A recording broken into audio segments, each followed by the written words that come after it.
Hi hello welcome back to HK mummy's life style. இன்றைக்கி உங்களோட Saturday vlog தான் share பண்ணியிருக்கிறேன். ஸோ மார்னிங் வந்து குழந்தைங்களுக்கு இட்லி எடுத்துகிட்டு நானும் ஹஸ்பண்டும் வந்து கொஞ்சம் ஸ்ப்ரவுட்ஸ் வச்சு கொஞ்சம் சாலடாக எடுத்துக்கிட்டோம். குழந்தைங்களுக்கு அதையே வந்து ஒரு 10 அல்லது 10:30 போல் வந்து கொஞ்சம் ஸ்நாக் மாதிரி கொடுத்தாச்சு. ஸோ வீட்டில் குழந்தைங்க இருக்கனால அடிக்கடி வந்து எதாவது பசிக்குதுன்னு கேட்டுகிட்டே இருப்பாங்க. அதனால சரி இந்த ஸ்ப்ரவுட்ஸ் வச்சு சாலட் நாங்கள் மார்னிங் எடுத்துகிட்டு பசங்களுக்கும் கொடுத்தாச்சு. நெக்ஸ்ட்டாக வந்து மார்னிங் வந்து இப்போ டீ காஃபி கொஞ்சம் அவாய்ட் பண்ணிவிட்டு இந்த மாதிரி பிளாக் சாய் வந்து எப்போவாச்சும் போட்டு குடிச்சிக்கிறேன். ஸோ இப்போதைக்கு கொஞ்சம் வந்து மார்னிங் வந்து கொஞ்சம் பிரேக்ஃபாஸ்ட்டையும் நான் ஸ்கிப் பண்ணுறேன். ஸோ ரீசெண்டாக வந்து ஒரு டாக்டர் வீடியோ செக் பண்ணி பார்த்துட்ருக்கும்போது வாரத்தில் ஒரு நாளாவது ஃபாஸ்டிங் எடுக்கிறது நல்லது அப்படின்னு சொன்னாங்க. ஸோ ஃபுல்லே வந்து ஃபாஸ்டிங் இருக்கிறது ரொம்ப கஷ்டம். ஏன்னா காலையில் குழந்தைங்களுக்கு ஹஸ்பண்டுக்கு அறக்க பறக்க ஏதாவது சமையல் செஞ்சுட்டு நெக்ஸ்ட்டு கொஞ்சம் சீக்கிரமாகவே வந்து பசி எடுத்துரும். அது மாதிரி யூஷுவலாகவே 4:30 5 எழும்புகிற கேரக்டர் நான். அதே மாதிரி என் குழந்தைங்களும் எழும்பி வந்துடுறதுனால ஸோ காலையிலேருந்தே அந்த ஃபாஸ்ட்டான ரொட்டீன் வந்து ஸ்டார்ட் ஆகிடும். அதனால் வந்து பிரேக்ஃபாஸ்ட்டு லன்ச் டின்னர் எல்லாத்தையுமே ஸ்கிப் பண்ணிவிட்டு ஒரு நாள் ஃபுல்லாக ஃபாஸ்டிங் இருக்கிறது வந்து ரொம்ப கஷ்டம். அதனால் வந்து சரி மார்னிங் வந்து பிரேக்ஃபாஸ்ட்டை ஸ்கிப் பண்ணிவிட்டு அதாவது இட்லி தோசை அந்த மாதிரி கொஞ்சம் ஹெவியான ஐட்டத்தை ஸ்கிப் பண்ணிவிட்டு இந்த மாதிரி ஸ்ப்ரவுட் சாலட் எடுக்க ஸ்டார்ட் பண்ணியிருக்கேன். ஸோ அது கொஞ்சம் அப்படியே அடாப்ட் ஆகும்போது நெக்ஸ்ட் வந்து ஒன் டே அல்லது ஒரு வாரத்தில் ஒரு 2 நாளாவது வந்து பிரேக்ஃபாஸ்ட்டை ஸ்கிப் பண்ணிக்கலாம், அல்லது வந்து லன்ச் அல்லது டின்னர் ஏதாவது ஒரு வேளை வந்து ஸ்கிப் பண்ணிக்கலான்னு அப்படி இருக்கிறேன். யூஸ்வலாக வந்து பிரேக்ஃபாஸ்ட்டை ஸ்கிப் பண்ணக்கூடாதுன்னு சொல்லுவாங்க. பட் அதுக்காக வந்து இந்த மாதிரி சாலட் எடுத்துக்கிறது. நெக்ஸ்ட் வந்து வீட்டில் மக்கானா வாங்கியிருந்தோம். ஸோ இந்த மக்கானா வந்து ரொம்ப நாளாகவே வாங்கணும்னு ஆசை. ஸோ ரீசன்ட் டேஸில் இது வந்து ரொம்ப ட்ரெண்டிங்காக இருக்கும்போது வாங்கி சாப்பிடணுன்னு ரொம்ப நாள் ஆசையாக இருந்துச்சு. சரி குழந்தைங்களுக்கு வாங்கி ட்ரை பண்ணலான்னு சொல்லிவிட்டு ஒரு பாக்கெட் வாங்கியிருந்தோம். ஸோ அப்படியே வச்சுருந்தோம், கொஞ்சம் நமத்து போயிடும் அப்படின்னு சொல்லியிருந்தாங்க. ஸோ அதனால் சரி கொஞ்சமாக வந்து ட்ரை பேனில் வந்து ரோஸ்ட் பண்ணிவிட்டு பாக்ஸில் போட்டு ஸ்டோர் பண்ணிக்கலாம் அப்படின்னு சொல்லிட்டு கொஞ்சமாக வந்து ட்ரை பேனில் போட்டு ரோஸ்ட் பண்ணிவிட்டு மீதம் இருக்கிறத வந்து சாக்லேட் வந்து மக்கானாவை ரெடி பண்ணலாம் அப்படின்னு சொல்லிட்டு எடுத்து வச்சுருந்தேன். கூடவே வந்து பூஸ்ட் ரெசிப்பியும் பார்த்துருந்தேன். ஸோ அதனால் கொஞ்சம் ட்ரை பண்ணலாம் அப்படின்னு சொல்லிட்டு பாதாம் கேஷ்யூ எல்லாமே போட்டு கொஞ்சமாக ஃப்ரை பண்ணிவிட்டு வந்து பூஸ்ட் ட்ரை பண்ணலான்னு வச்சுருந்தேன். பட் வந்து குழந்தைங்க வந்து வேண்டாம்மா எங்களுக்கு வந்து இது நீங்கள் லட்டு செஞ்சு கொடுத்துருங்க அப்படின்னு சொன்னாங்க. சரின்னு சொல்லிட்டு வறுத்து வச்சு நம்ம யூஸ் பண்ணிக்கலாம் அப்படின்னு சொல்லிட்டு வறுத்து நான் எடுத்து வச்சுட்டேன். ஏன்னா பூஸ்ட்டும் எப்படி வருதுன்னு தெரியாது, நான் ஃபஸ்ட் டைம் ட்ரை பண்ணனால கொஞ்சம் டவுட்ஃபுல்லாகவே இருந்துச்சு. சரி வேணால் கொஞ்சமாக ட்ரை பண்ணி பார்க்கலான்னு சொல்லிட்டு வறுத்து வச்சுருக்கிற மக்கானா வச்சு ட்ரை பண்ணலாம் அப்படின்னு சொல்லிட்டு வச்சுருக்கிறேன் நான். பட் இன்னும் அதை ஸ்டார்ட் பண்ணல. ஸோ கண்டிப்பாக பூஸ்ட் ரெசிபி பண்ணும்போது கண்டிப்பாக நான் வீடியோ அப்லோட் பண்ணுவேன். ஸோ கொஞ்சம் நட்ஸும் வந்து வறுத்து அதையும் வந்து ஒரு பாக்ஸில் வந்து ஸ்டோர் பண்ணிக்கிட்டேன். சாக்லேட் மக்கானா பண்ணுறதுக்கு 1 கப் நாட்டு சர்க்கரை எடுத்துக்கிட்டேன். சும்மா பேனில் வந்து கொஞ்சமாக தண்ணி ஊற்றி வந்து டைலூட் பண்ணிக்கிட்டேன். நல்லா அதை நாட்டு சர்க்கரை வந்து நல்லா கரைஞ்சி வர வரைக்கும் கொஞ்சம் நல்லா மிக்ஸ் பண்ணிக்கோங்க.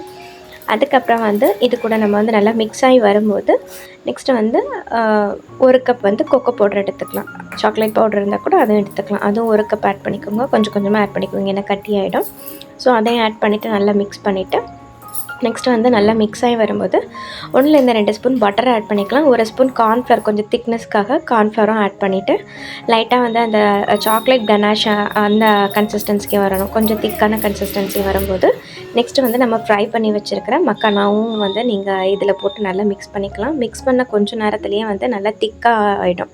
ஸோ நீங்கள் இதை ஃப்ரிட்ஜில் வந்து ஸ்டோர் பண்ணணும்னு அவசியமே இல்லை. ஒரு 10 நிமிஷம் வந்து அப்படியே நீங்கள் மிக்ஸ் பண்ணிவிட்டு வச்சுருந்தாலே போதும். சாக்லேட் எல்லாமே மக்கானாவில் செட் ஆகி நல்லா சூப்பராக இருக்கும். சாப்பிட்றதுக்கு நல்லாவே இருந்துச்சு. வெறும் மக்கானா சாப்பிட்டத விட இந்த மாதிரி குழந்தைங்களுக்கு செஞ்சு கொடுக்கும்போது உண்மையாகவே என்னோடய குழந்தைங்க ரொம்ப விரும்பி சாப்பிட்டாங்க. எங்களுக்குமே ரொம்ப பிடிச்சிருந்துச்சி. ஸோ இது கூட நீங்கள் ட்ரை பண்ணி பார்க்கலாம். இந்த மக்கானாலேயும் நிறைய ஸ்ட்ரென்த் இருக்குதுன்னு சொல்கிறாங்க.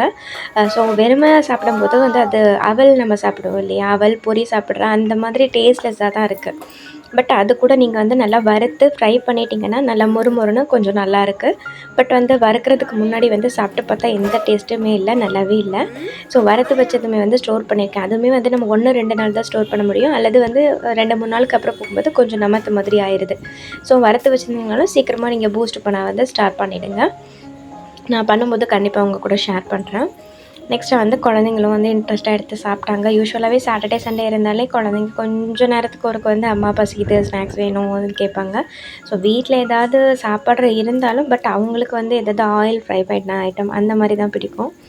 ஸோ நெக்ஸ்ட்டாக வந்து மாடியில் போயிட்டு கொஞ்சம் செடிங்களுக்கெல்லாம் தண்ணிலாம் ஊற்றுறது அந்த வேலையெல்லாம் கொஞ்சம் பார்த்துட்டு இருந்தோம். ஸோ நான் வந்து வீட்டில் இந்த நித்தி கல்யாணி பூ நிறைய வச்சுருக்கிறேன். பட் இது சாமிக்கு வைக்கலாமா இல்லையான்னு தெரில. பட் யூஸ்வலாக நான் வந்து சாமிக்கு வைப்பேன். பூ வாங்காத போது சாமிக்கு வைப்பேன். ஸோ உங்களுக்கு யாருக்காவது தெரிஞ்சிச்சுன்னா அப்படின்னா சொல்லுங்கள், வைக்கலாமா வைக்கக்கூடாதான்னு. ஏன்னா வந்து எனக்கு தெரியல. நான் அம்மா சொன்னாங்க வைக்காத அப்படின்னாங்க. பட் வீட்டில் நிறைய பேர் சொல்கிறாங்க அது வைக்கலான்னு சொல்கிறாங்க. பட் எனக்கு ஷூராக தெரியல. ஸோ யாருக்காவது தெரிஞ்சிச்சுன்னா கண்டிப்பாக என்கிட்ட ஷேர் பண்ணுங்கள். நெக்ஸ்ட்டு வந்து மல்லிகைப்பூ எல்லாமே நல்லா வளர்ந்துச்சு. அந்த சம்மர் சீசன்லேருந்தே நல்லா தழுத்து வளர ஆரம்பிச்சிருச்சு. அது இன்னும் வந்து பூத்துட்ருக்குது. ஸோ ரெகுலராகவே வந்து ஒரு 3லேருந்து 4 பூ டெய்லியுமே பூத்துருது. ஸோ இது வந்து ஒரு 1 இயருக்கு முன்னாடி வர வளர்ச்சியே இல்லாமல் இருந்தது. ஆனால் வந்து பூக்க பூக்க கட் பண்ணி விட நல்லாவே தளிர்க்க ஆரம்பிச்சிடுச்சு. ஸோ அதை பார்க்கும்போது ரொம்ப ஹாப்பியாக இருக்கும். ஆக்சுவலாக இந்த மல்லிகைப்பூ வந்து என்னோடய ஹஸ்பண்ட் தான் வாங்கி கொடுத்தாங்க. பட் வாங்கின ஸ்டேஜ்லேருந்து ஒரு 1 இயருக்கு வந்து எந்த க்ரோத்துமே இல்லை. கட் பண்ணி விட்டாலுமே க்ரோத்தே இல்லை, பூவும் பூக்கலை. இருந்தாலும் வந்து அது சரி இருக்கட்டும் அப்படின்னு வச்சுருந்தேன். பட் திடீர்னு வந்து நல்ல க்ரோத் ஆகி நல்லா வளர்ந்துட்டுருக்கு இப்போதைக்கு. ஸோ குழந்தைங்க நான் வீடியோ எடுத்துகிட்டு இருந்தேன். பையன் தான் வந்து பூவெல்லாம் பறிச்சிட்டு இருந்தான். ஸோ இவ்வளோ பூ பூக்கும் எங்களுக்கு டெய்லியுமே. இவ்வளோ பூ இல்லைனாலும் இதை விட கொஞ்சம் கம்மியாக பூக்கும். பட் நான் இதை வந்து சாமிக்கு தான் வச்சிட்ருக்கேன் ரெகுலராக. அந்த மாதிரி சங்கு பூவுமே டெய்லியிலேருந்து ஒரு 5, 6 பூ பூக்கும். நான் வந்து ஒயிட் கலரு, நெக்ஸ்ட்டு ப்ளூ கலரும் வச்சுருக்கிறேன். ஸோ மார்னிங் வந்து இந்த மார்னிங் அல்லது ஈவினிங் இந்த மாதிரி ஃப்ரெஷ்ஷான செடியை பார்க்குறம்போதே கொஞ்சம் வந்து ரிலாக்ஸ்டான ஃபீல் இருக்கும். அதுவும் அதில் நம்ம பூக்கள் பார்த்துட்டோன்னா அதோட ஹாப்பினஸ் வந்து சொல்கிறதுக்கு அளவே இல்லை.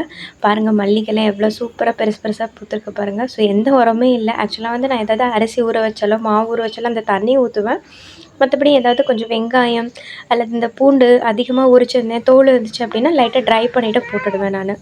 அல்லது வந்து கருவேப்பிலெலாம் காஞ்சி போயிடுச்சு அப்படின்னா ஹேர் பேக்கு யூஸ் பண்ணுவேன். பட் இந்த டைமில் வந்து மழை இருக்கனால ஹேர் பேக் வந்து இந்த அடிக்கடி நான் போடுறதில்ல.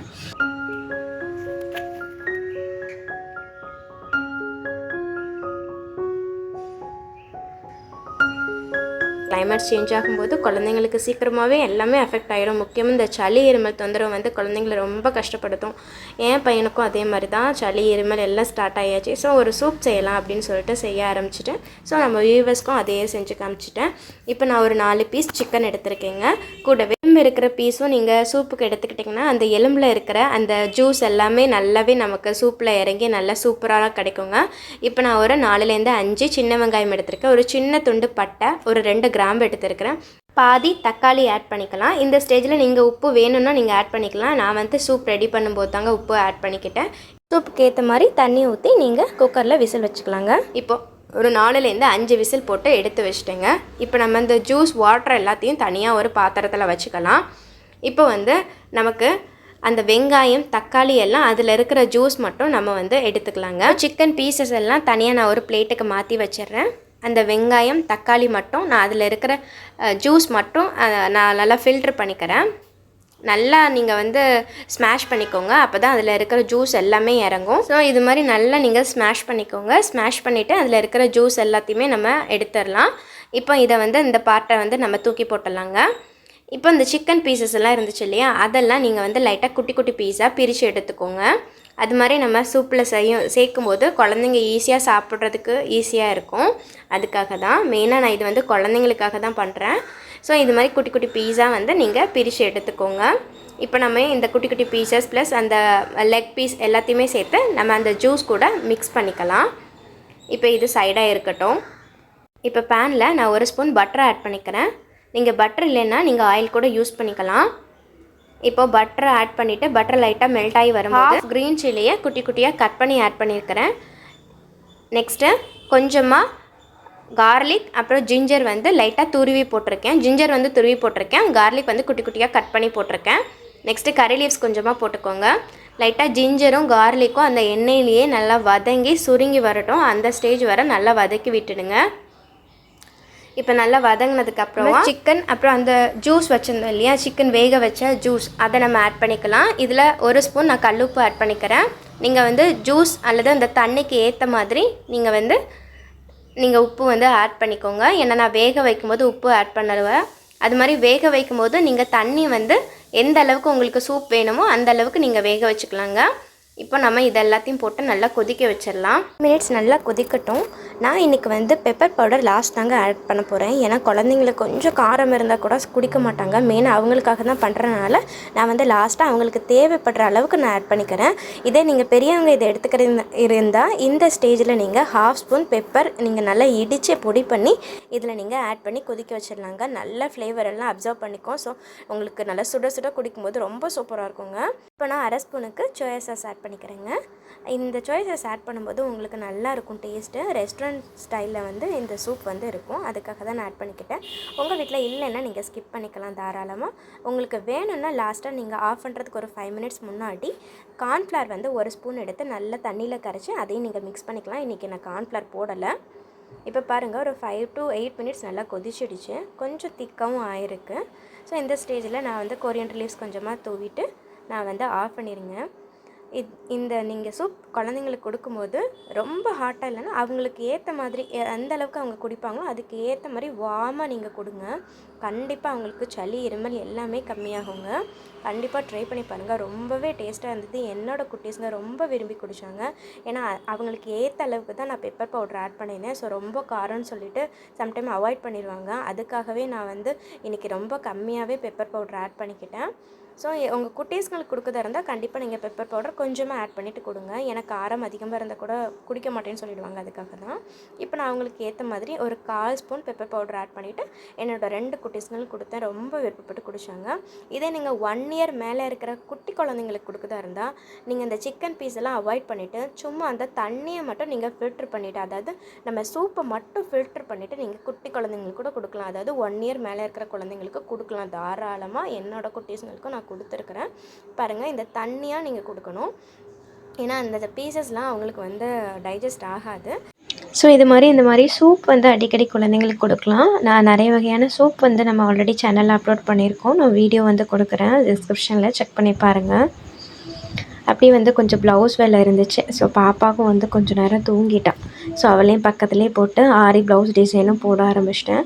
அது மாதிரி நம்ம ப்ரேஸ்லெட் கிளாஸஸும் எடுத்துகிட்டு இருக்கோம். ஸோ அதுக்கான ஆர்டர்ஸும் கொஞ்சம் வரும். அதுக்கான வேலைகளும் ஸ்டார்ட் பண்ணிவிட்டு ஸோ அதுக்கான வீடியோவும் எடுத்துடுவேன். சைடு கேப்லேயே வந்து வீடியோவும் மேக் பண்ணிவிடுவேன்.